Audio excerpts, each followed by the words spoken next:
আসসালামু আলাইকুম প্রিয় ক্রিকেট ফ্যান্স। দর্শক, আজকে বাংলাদেশ ক্রিকেটের সমর্থকদের মনটা হয় এই লোকটার মতোই কিন্তু এতটাই ফুরফুরা। আর একজন মাহমুদুল্লাহ রিয়াদ বাংলাদেশ দলটাকে আর কতবার হাসাবে, কতবার নিজের ওপর প্রেশার ক্রিয়েট করে আসলে বাংলাদেশ দলটাকে আর বাঁচাবে, বাংলাদেশের সমর্থকদের মুখে হাসি ফোটাবে।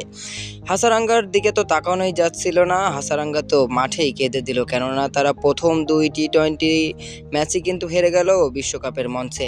কুশল মেন্দিসের চোখেও জল থলথল করছিল। বাংলাদেশ এদিন শুরুতে বোলিং করতে নেমেছিল। পুরো ম্যাচের বিস্তারিত আমরা এই ভিডিওর মধ্যে জানাবো, অবশ্যই সবাই দেখবেন। টস দিয়ে আমরা শুরু করি, সেখানে বাংলাদেশ শুরুতেই টসে জিতে যায় এবং টসে জিতে কিন্তু বাংলাদেশ বোলিং করার সিদ্ধান্ত নেয়। আর বোলিং করার সিদ্ধান্ত যে দুর্দান্ত হয়েছিল সেটা ম্যাচের ফলাফল দেখলেই বুঝতে পারবেন। নির্ধারিত 20 ওভারে শ্রীলঙ্কার মতো দলকে 124 রানের মধ্যে আটকে দেয় বাংলাদেশ, যেখানে দুর্দান্ত বোলিং করেন রিশাদ হোসেন।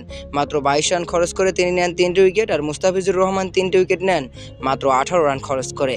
এই দুজনের দারুণ বোলিং নৈপুণ্যে কিন্তু বাংলাদেশ দল দারুণ একটা বোলিং ফিগার পেয়েছে আজকে। তাসকিন আহমেদের কথাও বলতে হবে, তিনিও ছিলেন কিন্তু দুর্দান্ত।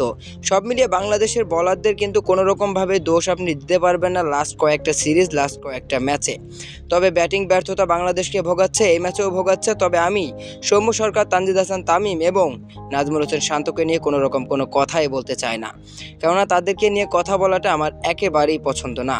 মূলত তাওহিদ হৃদয় আজকে হাসারাঙ্গার বলের টানা 3 বলে 3-6 মারার পর যখন 50 বলে 34 রান দরকার থাকে বাংলাদেশের, তখনই মূলত বিপত্তিটা ঘটে।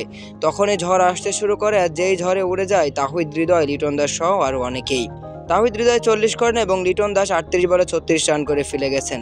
যে লিটন ম্যাচের পর ম্যাচ ব্যর্থ হচ্ছিলেন, সেই লিটনের ব্যাটে আজকে রান দেখা গেছে। যদিও তিনি সেই রানটা সাপোর্টিং রান, তবে অনেক উপকার করেছে। তাওহিদ হৃদয়কে দুর্দান্তভাবে সাপোর্ট দিয়েছেন লিটন কুমার দাস। সত্যি লিটন কুমার দাস অসাধারণ। এরপরে সাকিব আল হাসান যখন ক্রিজে থাকেন মাহমুদুল্লাহর সঙ্গে রেখে, তখন 22 বলে মাত্র 16 রান দরকার, কিন্তু সাকিবও যে মাহমুদুল্লাহকে একা রেখে তিনিও ক্রিজ ছেড়ে চলে যান। এরপরে কিন্তু রিশাদ হোসেনও ফিরে গেছেন। 16 বলে যখন 12 দরকার, তখনও কিন্তু বিপদের আশঙ্কায় বাংলাদেশ। তাসকিন আহমেদও কিন্তু ডাক মেরে ফিরে গেলেন। তারপরে ওই যে গুরু দায়িত্বটা যার উপরে পড়ার কথা তার উপরেই কিন্তু পড়েছে, মাহমুদুল্লাহ রিয়াদের উপরে সব চাপ। শেষ 12 বলে যখন 11 রান দরকার, সেই প্রথম বলেই দুর্দান্ত লো ফুল টাচ বলে একটা ছক্কা মেরে দেন আমাদের মাহমুদুল্লাহ রিয়াদ। আর ওই ছক্কার পরেই বাংলাদেশের সমর্থকেরা যেন আবার প্রাণ ফিরে পায় এবং শেষ পর্যন্ত কিন্তু 1 ওভার হাতে রেখেই কিন্তু দুর্দান্ত একটা জয় পায় বাংলাদেশ। যদিও এই জয়টায় অনেকটা কষ্ট জড়িত, তবে বিশ্বকাপের প্রথম ম্যাচেই বাংলাদেশ শ্রীলঙ্কাকে হারিয়েছে, এটাই সবচেয়ে বড় কথা। ম্যাচটা যেভাবেই জিতুক। আর এরকম একটা ম্যাচ জেতানোর পর কিন্তু হাতুড়ি সিংয়ে বাংলাদেশের হেড কোচ তিনি দৌড় দিয়ে এসে মাহমুদুল্লাহ রিয়াদকে জড়িয়ে ধরেছেন মাঠের মধ্যেই। তাই তো এই রিয়াদের প্রশংসায় এখন পুরো বাংলাদেশ, আর রিয়াদের প্রশংসায় বাংলাদেশ হবেই বা না কেন। রিয়াদের মতো একজন খেলোয়াড় আগামীতে আসবে কিনা বাংলাদেশে, তা নিয়েও সন্দেহ আছে।